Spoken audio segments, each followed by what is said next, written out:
Fellas, say goodbye to Chuck Sherman the boy. I am now a man. I highly recommend you join the club. We are doing the wild thing all night. Acid house music.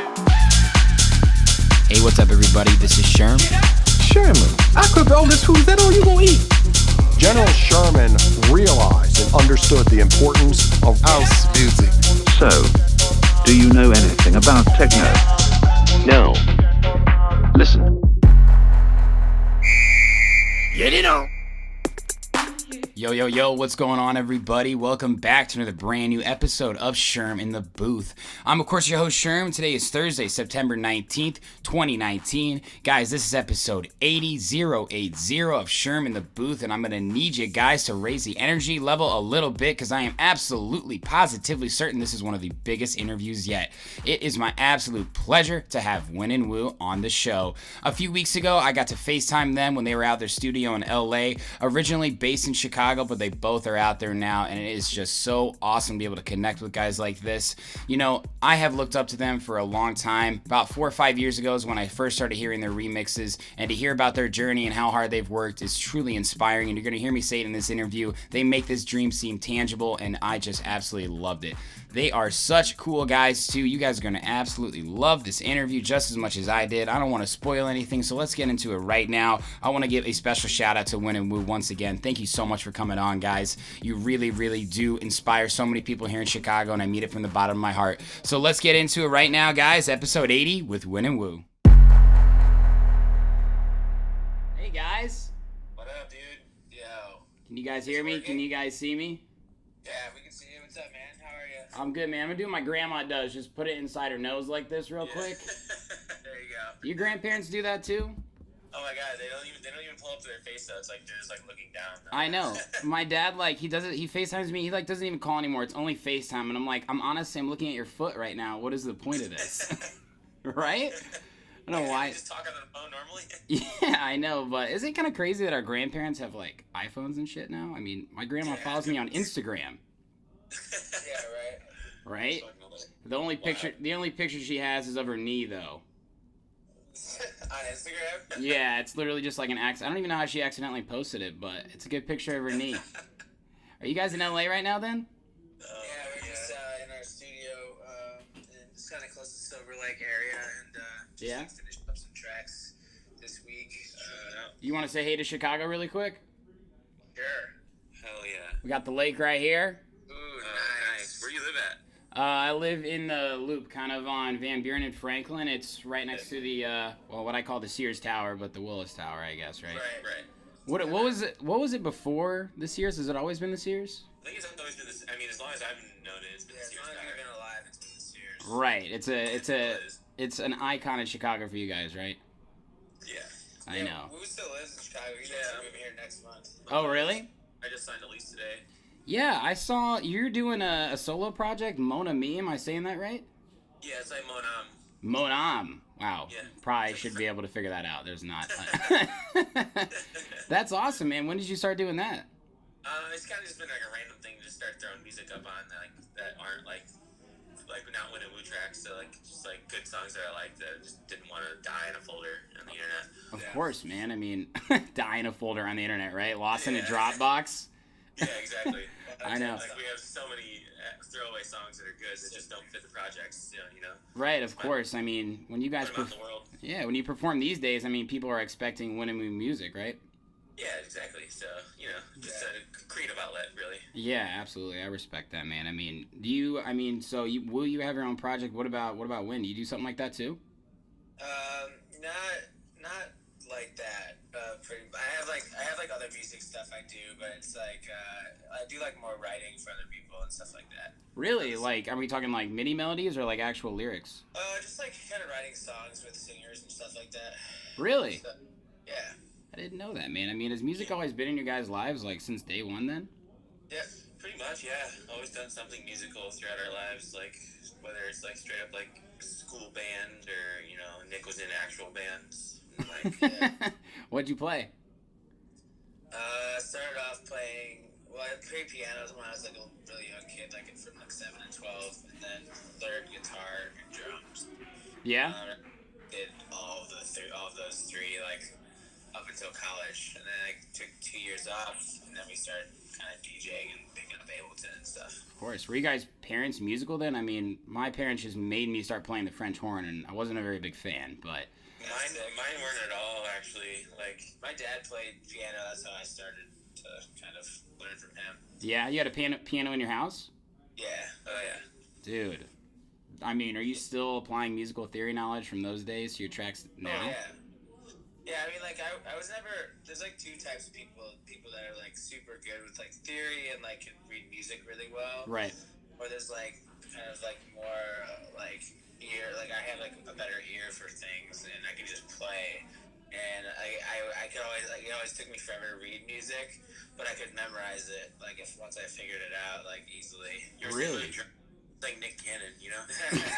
He can't read music, but he can play it. Nice. That's a good reference right there, man. That's a good reference right there. I was just watching Wild 'N Out the other day, and I was like, man, Nick Cannon, bro. But he's still all over the place, actually. He's still doing well, man. He kills it.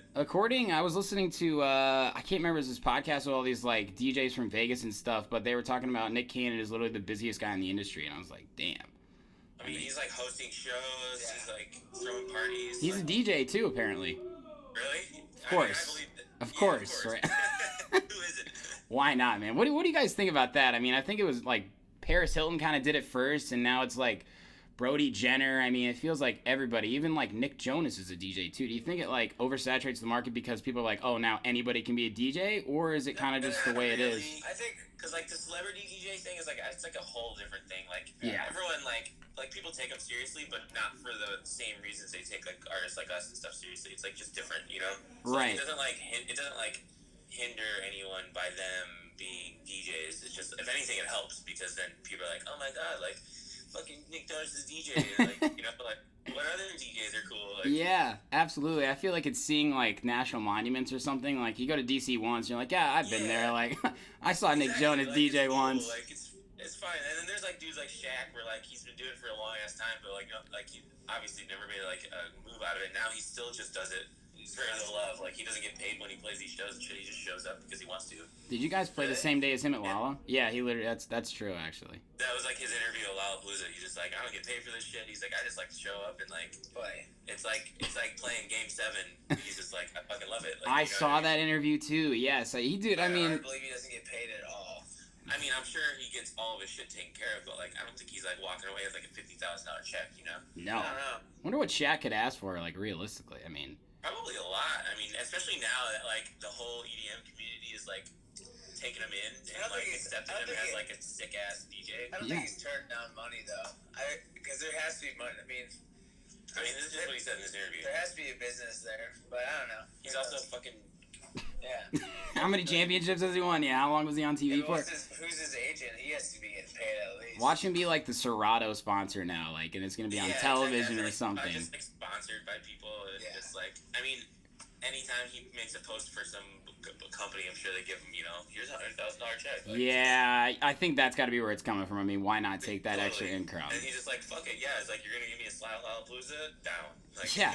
Oh, Tomorrowland main stage? Sure, I'll do that. Yeah, why not? It's new for him too, and it's kind of crazy. I mean, I grew up watching him. I'm from Indiana. I was a Pacers fan, so he just ruined my dreams just year in, year out. I mean, but I still respect him, and I think he's like a genuine guy about it, you know, too. He's got a whole show. That Sirius XM interview I listened to, like that was the first time I like really like heard anything about him doing stuff. Like I've always seen him at a bunch of shit because like we've seen him at literally like so many concerts, but like to hear him like say why he's doing it and for what, and like it's pretty cool.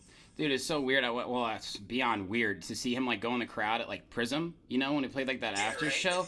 I mean, I'm like 5'9" and 3/4 if you don't look at my driver's license. But if he was next to me, like in the crowd, I'd be like a little bit in danger. I mean, he's huge. At Red Rocks, like he was literally like we were standing right next, like behind the side stage. And, oh like, my god! Like, turned around and it's just like a fucking giant. He's like literally a giant. Insane. I mean, he's tall. He's like 6'10" or something. Yeah, he's fucking, and he's just a beast of a man. 310. He's fucking DJ Diesel, man. Fuck yeah. Don't fuck with it, man. How was Lollapalooza, though, guys? I was out of town. It killed me that I couldn't see that. It's amazing. Congratulations. Thank you, dude. Yeah. It was great. Awesome. I mean, a couple Chicago guys, man. Like, I mean, you guys are very humble, but, I mean, that's fucking awesome. Like, the Lollapalooza, that's like... There we go. Goal. Yeah. Okay, like, you want to play Lollapalooza one day. Yeah. Did you guys have that thought together one day? Like, at Lolla, like, we gotta do this?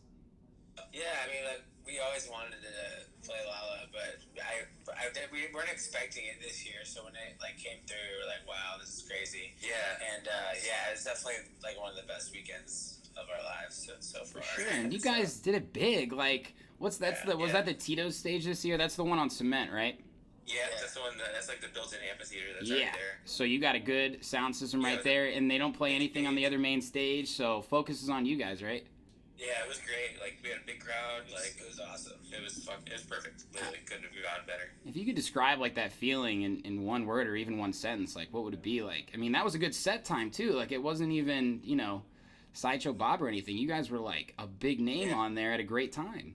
Yeah, I think it just felt, like, super, like, grateful and, like, blessed. Yeah, it's kind of surreal. Like, it's because, like, being able to, like, have all of our family and friends there and all the people that, like, we kind of, like, started in Chicago with, like, yeah, a lot of, like, the promoters that first put us in shows and, like, ever, like, you know, or 19 to 20 years old. Right? Yeah, full circle. To have them there, and, like, it was cool seeing that. It was pretty cool just, like, to have the whole 360 thing come together. Yeah, and did you guys have that drum line play, too? Yeah, it was, like, the Bulls Stampede guys, the ones that do the Bulls games. Yeah, that's amazing. How do you, like, how did you get in touch with them? Is that just, like, as simple as a DM, hey, we're playing at Lolla? Like, one of our friends is a media director for the Bulls. Okay. So he has, like, direct access to, like, all these people that we can get in contact with. So, like, Benny the Bull, like, that's why he was at Loose Childs and stuff. Like, he's just, like, a really awesome dude. He's just a media director for the Bulls, so he's killing it. And that's a great connection right there. Stuff with, like, the custom team jerseys, every, like, big Chicago show we play. Like, yeah. Dude, badass. It's amazing to see just, like, DJs. It's, like, not even DJing anymore. It's, like, a performing art. I mean, all this live music. Like, I've seen Gorgon City a few times, and they just played at North Coast, and I saw. So cool. It's, like, a live house, you know? And I know, when you play guitar on stage, too, right? Yeah, it's been a while. Like, I think I did it, like, once last year. I kind of, like, stopped doing that for the moment because I kind of wanted to focus on some other things. Yeah, of course, but you're capable. Yeah. Eventually down the road, you know, as our music evolves, you know, that's the other thing is we kind of take our music back into the electronic realm more so than the pop realm, which we were headed down for a while too. Yeah. So now we're kind of teetering that balance of pop and electronic. Yeah, and absolutely. So, like, live performances then shifted as well and turned a little bit more electronic. So, like, the need for the guitar was kind of lessening as we went. Yeah, well, I mean, like we said in the beginning, with everybody that wants to be a DJ and can be a DJ, just because of the age we live in, you have to differentiate yourself by something a little different. Yeah, of course. Your own music, your performance, your brand, everything. It's not just like making good music anymore. It's, you know. Yeah, you got to be a 360, like marketing guru, fucking web designer, like graphic designer. Dude, I know. I went to college for video and production, and like I got a job in like logistics sales, and I'm like, well, all right, here we go. Now we apply this to something. So now I do this video editing, audio editing, like, you know, like recording interviews and stuff too. And it's just like, how can you apply your passion to actually make it monetary or monetary income, right? Yeah, I mean, that's the goal, you know, down the road after you get to express yourself. Just, like, express myself and live off of it. When you guys started together, were you guys working full-time jobs, or what was kind of the beginning of when you moved there? I always had something. There was always, like, no full-time jobs ever. It was just, like, serving or bartending or, like, just, like, I used to DJ, like, every fucking night. You know, shit? Open format gigs, the whole shindig? Yeah, I just straight up open format around the city. Yeah? You know, like, promoting, just, like, you know, bring 20 friends, you know? Like, girls get in free, yeah. Like, you know. It's part of it, though, right? Like, I feel like you have to go through that. It's kind of part of the grind. You gotta know what's bad to know what's good. Totally. And, like, I mean, I love playing, especially in cities like Chicago. We were lucky that, like, there's that culture there to thrive off that. Yeah. Where, like, that shit happens every night of the week, and it's fun. It's not just, like, basic bitch, boring shit. It's, like, actually, like, fun nights out in Chicago, as opposed to, like, I don't know, like, I'm sure if you go to, like, Miami, it's, like, Latin night. Like, yeah. You know? Yeah, dude. And I mean, I've been in Chicago for 4 or 5 years, and I know you guys have kind of quote unquote graduated from the local scene, so to speak. You know, like tonight, like I'm playing a house event at Celeste. You know, and like Yeah, exactly. I've been doing like random events. Like I booked Hook and Sling to come to Cerise Rooftop a few weeks ago, and I just see this whole team coming together like a class in Chicago. You know, all these other younger guys and amazing producers. And I was talking to some older DJs, and they said how it's just like been a huge spark in the scene. I mean, what's your guys' perspective kind of from the outside now, looking back at Chicago, even when you come back? Man, I mean, I feel like Chicago's always thrived just in general. I think it's definitely changed a lot. Mm-hmm. Yeah, it changed a lot from, it was like a very club-oriented to now a lot more venue-oriented, I feel like. Yeah. And, which is cool, but it's definitely switched the culture from, like, just straight being, like, a house music city where, like, you know, like, Spy Bar's, like, the king club, and, like... Yeah, right? To where, like, now it's, like, you know, Prism does all these shows, like, as, like, a venue and less of a bottle service thing. And, yeah. And, I don't know, it's just, like, the culture just changed, so it's kind of cool in a way, but I'm sure coming from the inside, if you've been there for 30 years, it's got to be very different. Yeah. Absolutely. Sure. I mean, I remember just when I first moved up there, how much different it was. Yeah. Now I'm not, like, even really, besides, like, the clubs that we go and play and stuff, like, I'm not even, like, in tune with what's going on there anymore. Yeah, we're, like, pretty far removed from it as of late. But I do miss it sometimes, you know? Like, I definitely couldn't keep up with, like, the partying aspect. Dude, like, but that's one thing we moved to LA is that, like, no one drinks in comparison, you know? Like, yeah, Chicago's a drinking city. Yeah, it absolutely is. Midwest vibes here. You get a little bit Indiana, Wisconsin. Yeah, exactly. Michigan. Because it gets cold, so those you people gotta can drink. Yeah, you gotta stay warm, right? It gets cold. It's already cold here, man. What the hell happened in the summer? It's I've been gone for like 2 weeks. I heard it's like fall weather out there right now. It's Really? yep. I don't know. That was Fuck. 2 months of summer. I'm actually, like, this is my first year, like, kind of craving some fall vibes. It's hot as fuck here now. Like September's the hottest, like, month in LA. No shit. Yeah, it's like 95 like, plus. I mean, hot, so. I like, of course, when it's cold in Chicago, you're like, man, fuck, this place is so goddamn cold. I can't do anything.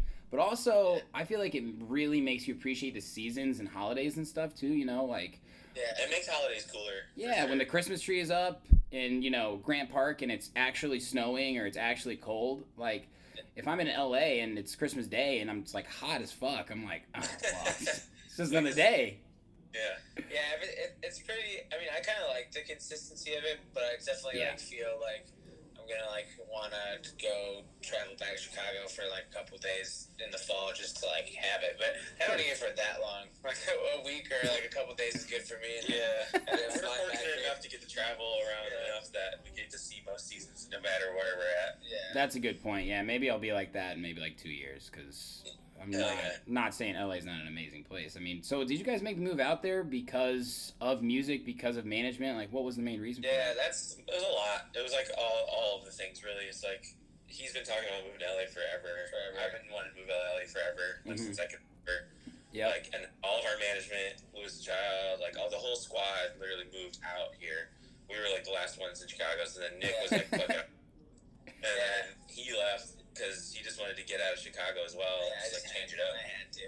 Yeah. And now I'm feeling the same way. Like, I'm ready to get out of Chicago. Like, I feel like I've used up the creative juices that are there, and then need a change of pace in my life.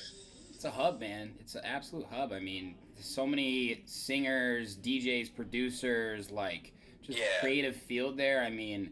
And then workflow is just, like, so much better here, because, like, you know, if you want a singer tonight, like, we could probably call, like, 10 people, and someo's going to double come through. Like, Chicago, you can't really get to that. Like, it's like it's a big process to find someone. Pretty much anything you want, you can go find and get.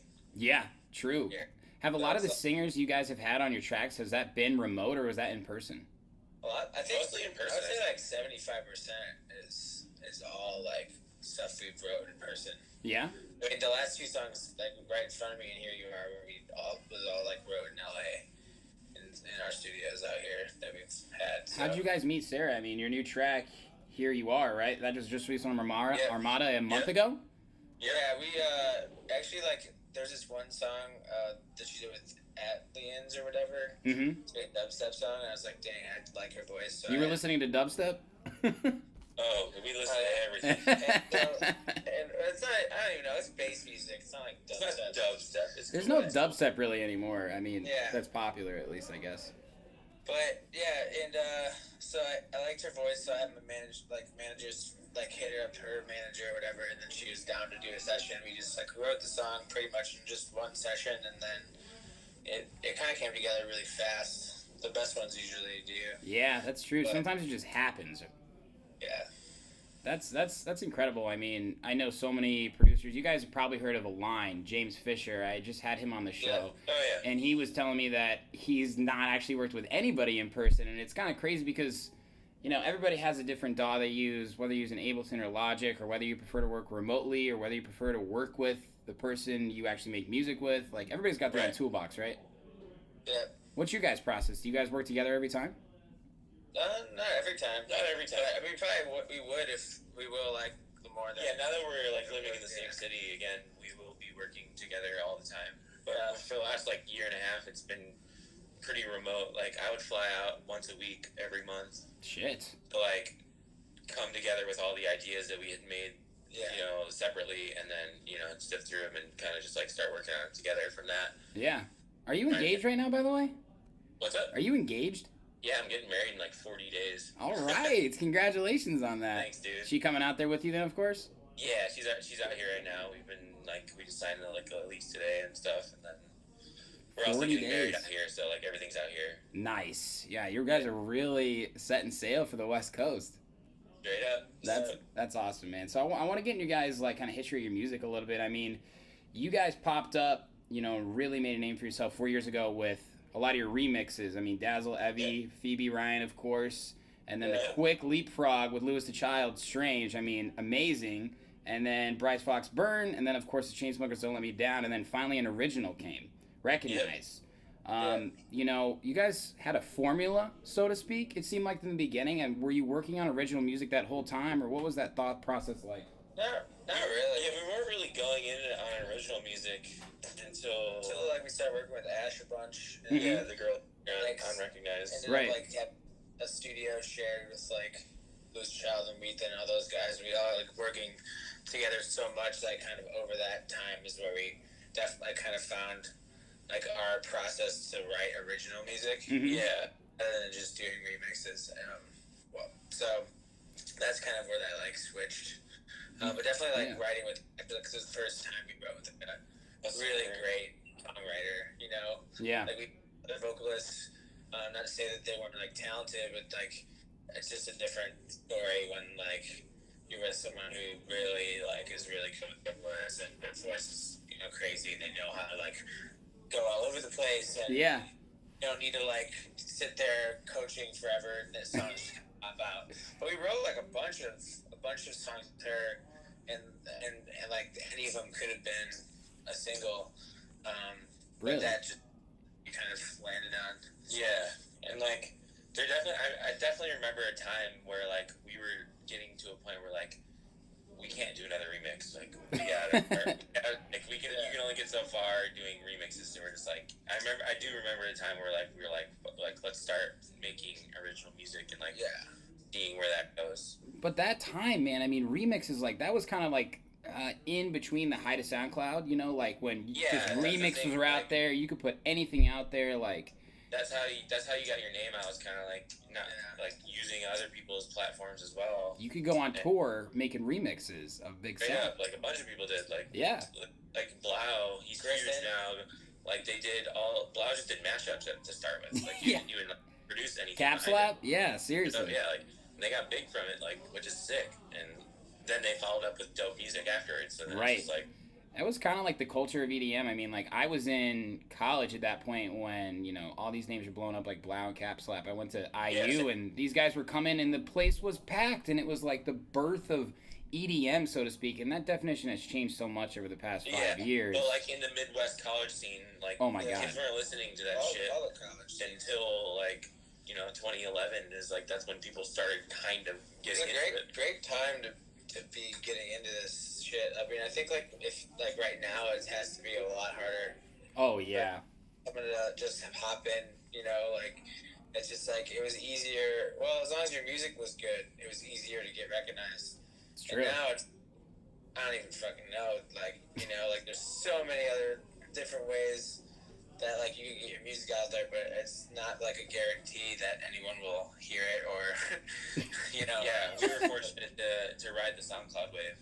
Yeah. Yeah, I mean, dude, ride the fucking wave. Like, no shame in that. And the remixes worked for you guys, and it gave you a platform, right? And then I just said to my girlfriend, who, like, you know, is a little more on, I guess, the mainstream side, she's gonna, you know, say, why did you say that to me? But you know how it goes. But she was like, who's coming up with the interview? I was like, oh, I'm gonna be interviewing Win and Woo. She's like, Win and Woo? I love their remixes and their new music. I'm like, Sick. there you go. If you're reaching, you know, my girlfriend who's like kind of top layer, then shit. That's the recipe, awesome. right? Yeah, and I think that is kind of where we kind of fit. Is like we do kind of reach like a very broad like spectrum of fans. Mm-hmm. Like from people that like don't even like a lot of electronic music, that just happen to like hear a couple remixes we've done or whatever. To like people that like love it, like heavy music. Like. So it's we're kind of like a broad spectrum of fans, I've noticed. Yeah, I mean, in the past 2 years, the music you've released has been extremely creative and really a step above, just from my opinion. I'm sure you guys feel similar, but...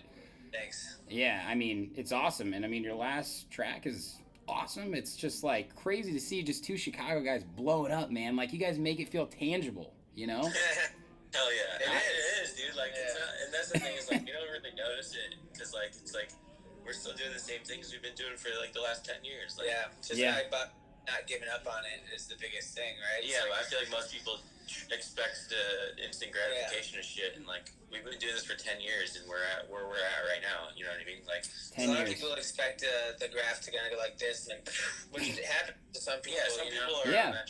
But we've just kind of always been on a slow like incline. Like a slower, like gradual rise, but like you know, but it's always gotten better every year. So that's kind of where we like gauge it. Like, are we doing better than we were last year? As long as that's good, then there's nothing like drastic we need to like change. You know, like obviously always try to get better and get new things, like and try new things and that kind of stuff. But yeah, it's been nice to watch it always grow and. Keeps you from giving up on it. Right, of course. I mean, I the more I do this podcast and I talk to DJs, you know, on a similar path as you guys, it seems like everybody's kind of standing in a long line, right? And it's exciting when you see this ride and it's like, oh, damn, we got to go on this ride, and it's a long-ass line. Yeah. Well, it's got to be worth it, right? So you stand in line for a year, and you get your gigs, and you do your remixes, and you're like, wow, this is so exciting, all this stuff. And then a year goes by, and you're like, I really expected this to happen by now, or I really expected this to happen. And a lot of people are like, fuck it, I'm not waiting in this goddamn line anymore. It's too long, and it's not moving as fast as I would. Exactly. And, like, there's a lot of factors that play into that shit, too. Like, I mean, real life gets in the way. Like, you know, you gotta pay bills. Like, you got, like, you know, family pressure or whatever. Just, like, anything. Like, so there's so many factors that can knock you off course. It's just, like, a matter of, like, do you have the dedication to actually fucking stay the course and go for it? Like, do you really love it? There's so many ups and downs. Even still, like, there's so many ups and downs. Where, yeah, you're used to it by now. You just gotta ride the wave and push through it. What have been some obstacles you guys have overcome, either together, professionally, or even personally, to get to this point? I mean, I think most recently, just living in different states for the last 2 years, that was probably the toughest one. But, like, everything, we've gotten better because of it. But I think at first that was a little weird, or just because we've, like, been together, like, every day for, like, 10 years or, like, 7 years or whatever, and then all of a sudden, like... you know, saw each other once a month, unless we were like touring, like so that was the most recent. I think. That was an obstacle for sure to figure out. But then we got good at it. Yeah, and working out. You know what I mean? Yeah. Like that's the thing is like you can't just like be like, all right, well this is fucked. Like you just gotta make it work and like ride it out. You've definitely said out loud to each other, "This is fucked." Yeah, we're just God damn it, like we need to be in the same room, like. Man, I know that feeling. It's crazy. I mean, and being in a duo, I mean, you guys were obviously friends before you got together and started DJing and producing, right? No, that's kind of. I mean, kind of. Like that's kind of why we became Yeah, we became friends through it. Like, yeah, we didn't know each other beforehand. I just started DJing. He wanted to learn. I knew a friend of his that lived with him, and so like I was just around while he was like DJing in his apartment and shit. So I was like, wow, that's fun. Bedroom festivals, baby. And then he got us like our first gig, and then kind of how it started. Yeah, like I had like some sorority barn dance thing. I was like, I don't have equipment. He's like, you got equipment? I was like, I want to make $500.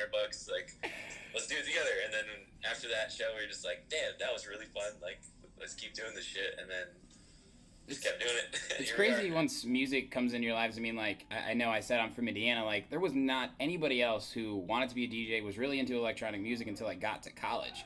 So when I came to Chicago, I didn't really know anybody, especially DJs. And I was just, like, walking around to clubs and introducing myself to people and saying, hey, I just wanted to, like, you know, get into the network or whatever. I don't, you know, whatever you got to do. And then through this podcast and just through DJing and everybody, I've met just like better friends and have had longer lasting relationships that mean more in such a shorter period of time. Hell yeah. You know? Yeah, I mean, that's important is just find that common thing, and everyone's in it for music and shit. So, like, right. Music, like, it's great when you just click with someone, you're like, oh, okay, all right. Yeah, exactly. Yeah, I see you. Especially other people that are working hard, too. It's like this whole other layer of, like, this life you're going through that maybe your girlfriend or your mom or dad or your brother doesn't understand, but this person's like, hey, I see you grinding, I get that, right? Yeah, totally. I know. So you guys have played like a lot of shows. I mean, from sorority barn dance to Lollapalooza Tito's stage. Do you guys ever like miss those old college parties or like, you know, the college sets and stuff? Like, we still kind of do them. Yeah, of course. Like, we play a shit ton of college shows. We play more college shows now than we did in college. Yeah, seriously. Like, we play so many college shows already that, like... Yeah. I wouldn't go back. I wouldn't say I missed it. Yeah. It's fun to get to go back. Yeah. Of course. We're also getting, like, a little older right now, so it's like, you know, it's fun, but then it's just like, all right. That was... No, it's a blast though. I mean, like, we're playing one in Philly next week. We've never played a French show. Yeah, we have a Philly, show at UPenn. I think that's sick. Necessarily, it looks like a little bit more organized and act like at a frat. Well, that's the thing too. Is like college parties have evolved since back in the day. Dude, now they're like, so much. They're not even parties anymore. They're fucking concerts. Like, yeah. They literally are dropping $10K. Like, have a DJ in your frat basement, and you know it's dark and weird and loud. Like it's straight up like a production. Like that was our first thing. like out-of-state college show. Was at like Texas in Dallas at Wow. like a frat. Or was it Houston? Yeah, Houston. and it was like in the basement, you know, like there was like an classic frat party shot thing there, and like we're like stacked crates, They you know, spray painted tarps on the wall. Yeah. You know, like so like that was then. Like now, like you know, now there's like giant stages with like a sound guy and like fucking lasers and shit. Seriously? Yeah. It's definitely gotten better. So it's definitely. We even did a sorority party. Or was that this year? Oh yeah, we did a sorority party. At a sorority. A sorority party? Sororities are party now? It was for charity. Okay. Yeah, but it was sick. But it was fucking sick, and they have a whole stage, and like it was awesome. Like Goes to show how much it's changed, right? Like we were just talking about how like really that whole area was coming on. Like when I did frat parties, they were like you said, plastic shot glasses, girls with mascara running down her face, guys that were debatably going to throw up any second, you know? The floor's like covered in booze. Oh, yeah, you're not walking out of there with non-sticky feet. You're bringing your own equipment just to literally have some fun. And now it's hey, we're going to book Win and Woo out in Philadelphia. These guys live in L.A. They're based in Chicago. It's like... Right. We're going to fly them out. We're going to put them up. We're going to pay them, whatever. Like, yeah. There's these it's insane. And there's these websites, BeatGig. I'm sure you guys are on that. Like, you can book anybody off that and it just has access to Chris Lake. Like, I think that's literally the guys that just booked us in Philly. I wouldn't doubt it. It's insane. Yeah, they just yeah, it is. It's like the company. They like the frat probably used that company to book us or whatever. Yeah. These social chairs are like, hey, let's just take our social money and just put on one big party every semester, every quarter, whatever it is. Yeah, and like I would choose that over just throwing a bunch of small parties throughout the year. I'd be like, fuck yeah, absolutely. Yeah, of course. Like let's blow this badass like party out. Of course. So like those types of sets you guys don't normally plan, they come out and you just kind of go for it. What about like a bigger stage like Firefly, for example? I mean, we only adjust our sets like for frat stuff slightly because like I said, like nowadays especially like it's evolved. Like you're not just a DJ, you're a performer, like you said. Like, like these kids expect to hear your music, and like they listen to you on SoundCloud, they hear your mixtapes, like we don't really change much outside of like for frat stuff we might add a few like more popular vocal type tracks in the mix, but outside of that, like I feel like we stay pretty true to what the Win and Woo performance would be like, whether it's on Firefly or a straight up, you know, frat We bass. have like a couple of different like templates, but like we always change it to like, you know, we'll have like one that we work off of, and then we always like change it as like we make new songs and need to fit those in, or as if we get like bored, we'll just like scrap it and make a whole new one, you know? Yeah, but you guys started as DJs, so Right, yeah, exactly. So I think that's the other thing that's coming back too, is like people are starting to actually appreciate like the DJing thing again. Yeah. And, like it doesn't have to be like always. It doesn't always have to be like this performance thing. It could just be like some guys up there playing songs they like. yeah. And like, but like having good taste and like people like loving that, you know. Yeah. So that's like coming back. The need for DJs. Like I think you'll see more people that are just DJs and maybe don't produce at all. Yeah. And people are still like, I would love to go see that guy because he throws a fucking sick party. Yeah, of course. So I think that will like make a comeback too. I mean, people, and if you think about, like, if I'm like a booking agent, right? If I'm a club or a festival, you're gonna look at who's gonna sell tickets, right? But sometimes over the course of years, people are like, well, this guy's a really good producer, and because of the day and age we're in, I've seen maybe some producers that aren't as good of DJs and vice versa. So it's like, do you want a guy who's just gonna crush this set, or a guy who has millions of Spotify plays? And it's like kind of changing a lot. It's like you said. Yeah, like it's not that's again goes back to like you have to be fucking good at everything. Like you can't just be a producer or just a DJ, like or like anything. Like you got to be good at it all. Otherwise, like it's tough. You won't last long. You won't last long. Yeah, exactly. Like so you gotta, true. like, you either got to be good at it or find people who are and want to do it for you. Do you guys feel like it's become a smaller scene? You just know more people at this point, or like how does it feel to you? Like I still sometimes feel in Chicago, I'm like, man, everybody knows each other. Everyone knows each other in Chicago. I feel like it's pretty small. But overall, it's a small scene in general. Like, Especially when you're out here, you realize that everyone's pretty interconnected, especially at the higher level of things. There's like a few key players, then there's like a tree of people under that. Yeah. But it's like, I bet my managers know almost every tree. Yeah. I think, you know what I mean? Now that they're here and like nice guys. Like, and it's not that many people, really. Right. Yeah, there's pretty small. There's a few people, pulling levers and whatnot, but I think exactly. The truth is people see talent, or they know how to find talent, and when they do, they're like, we got to make this happen for this guy because it's such a team industry. Yeah, you can't do it. It's almost impossible to do it alone. Like, you can't. What would you say to like younger people that are producers and DJs trying to make a name for themselves? Like, you guys have worked hard, of course, the cliche answers, but any tips? Yeah, I mean, I think just when you're trying to look for a team, like, don't force it. Mm-hmm. You need to make sure that you're obviously reaching out all the time if you're looking for a team. I think forming a good team is the biggest thing that you could do. Yeah. Someone that you know is going to actually work for you and that you trust. I love that.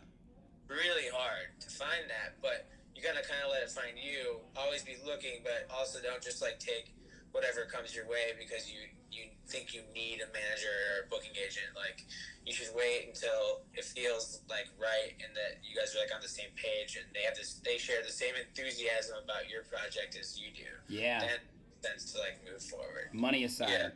And I think at the same time, like, younger producers, like, they think they need managers and stuff like that right off the bat, and like you really don't, because if you don't, you have to learn those things on your own. And again, that goes back to like you have to fucking know everything. Mm-hmm. So like you don't want to hire someone to do something completely and not know what or why they're doing it. Yeah. So like take the time and learn to do that shit yourself. Like answer the emails. Read about how contracts work and like what the music business aspect of it. Like learn that yourself, so when you do hire someone, you know that they're doing their job correctly and that kind of thing, like because you know how to do it. Yeah, absolutely. I mean, you guys obviously have each other, which is huge. Always having each other's backs, but Yeah, being a duo helps for sure. yeah. Are there anything about being a duo that have been good and bad? I mean, obviously musically being inspired by each other, but have there been any difficulties that you guys have to deal with? Oh yeah, like we always, like we have different tastes and stuff. So like, disagree on songs. Yeah, disagree on stuff on the songs or Yeah. Whatever. Just a bunch of shit. Like you always gotta like go back and forth on it, and that poses a challenge, but it also is a good thing because you're usually gonna end up with the better end product. Yeah, you push each other to the limit to make it the best. I usually want to play a bunch of really deep, scary house, and he wants Bruno Mars, So it's like it's the levels in between. It depends. Yeah. It depends where. Yeah, that's where you're at. You gotta try to stay on the same page. I love that. Very well said, man. And it's funny you just said that, actually, because I saw on Instagram, I think it was like a year ago or so, but you quoted, "You're not really friends unless you make fun of each other," and like that's so true. Like, unbelievable. What do you guys do in your free time together outside of music, or is it always music? Eat food, lots of food. Of course. Video games. Yeah, FIFA guys. What's your game? Drink. Yeah, we go drink a lot. Usually it's like, what should we do? Probably go get a beverage? Yeah. Get a beer. We're probably going to do that right after this, to be honest. And it's funny because I'm seeing like all these Instagram things, and I totally respect it. I wish I could do it more, but everyone's like, yeah, sober September, like, I haven't had a drink in 3 weeks. I'm just kind of like, that sounds boring to me. I don't think I'm going to do that. It's good to take a few days off. Yes. Yeah, I mean, I'll take a couple days off and maybe just have 1 or 2 beers tonight instead of like a bunch. But 1 or 2 IPAs, because one bottle of wine. Yeah, of course, man. What's your guys' favorite beer while we're talking about that? I like Pilsners right now. Yeah. Or Dos Equis Amber is my all-time favorite beer. Oh, baby. That's up there for me too. That's the best beer. It's like the beer you had when you're young, and it just was the first one that tasted good, at least for me. Exactly, yeah. Yeah, you're like, oh wow, this is what beer is supposed to be like, not warm Busch Lights. Mexico, 17 years old with 2 limes, and I was like, God damn. Yeah, exactly. Mexican beer. Mexican beers are definitely, awesome. I think, the best ones. I know. I gotta have. Well, you guys got it out there, Lagunitas. That's a go-to for me. The IPA. Yeah, Lagunitas is really good. You're an IPA guy. I'm an IPA guy for sure. Yeah. We used to be, dude. We used to love them, and then I think we overdrank them, man. I'm trying not to. I'm feeling like it's coming. Yeah, we lost the taste for it. Oh no. Okay. I'll make sure to slow down on that then. Thanks for the advice, guys. Yeah, definitely switch it up because we for sure every weekend was IPAs. We used to drink these ones called resins. Yeah. They're percent and they're delicious. They're super hoppy though, yeah. But it would fuck you up. You can only have 2 or 3 of them. I think slowly we just got kind of sick of the extra hop flavor, so we just faded away off of it, Of course. Do you guys usually drink during your shows? Like, what's your go-to for the pregame? Yeah, little tequila. We used to get really drunk, but then we realized it's not because you do fuck up, and now things go from just general fuck ups to you really just ruining your performance. So now it's more just casually have a shot or 2. And it's just not that we really. I mean, I feel like you still get nerves every time, which is awesome. I feel like it'd be weird if you didn't. That'd be a little unhuman. But yeah, sometimes it's nice to kind of take a shot or 2, but definitely not being wasted. That becomes no fun at this point if you're too drunk to kind of comprehend what's going on, and I feel like it's nice to have a clear head and really connect with the people that you're playing for. Yeah, definitely. If you're really fucked up, you're kind of just in your own world. Yeah, you're it shows.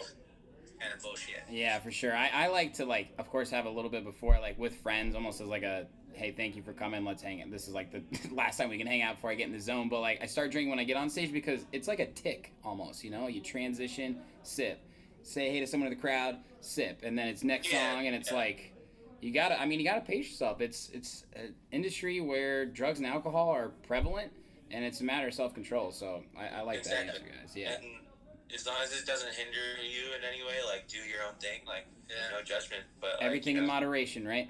Exactly. Just know your limits. That's the Midwest phrase for just getting away with anything. Yeah. Yeah, I like that. Moderation. Yeah, moderation, guys, moderation. Pull that now. Bring that to LA for me, okay?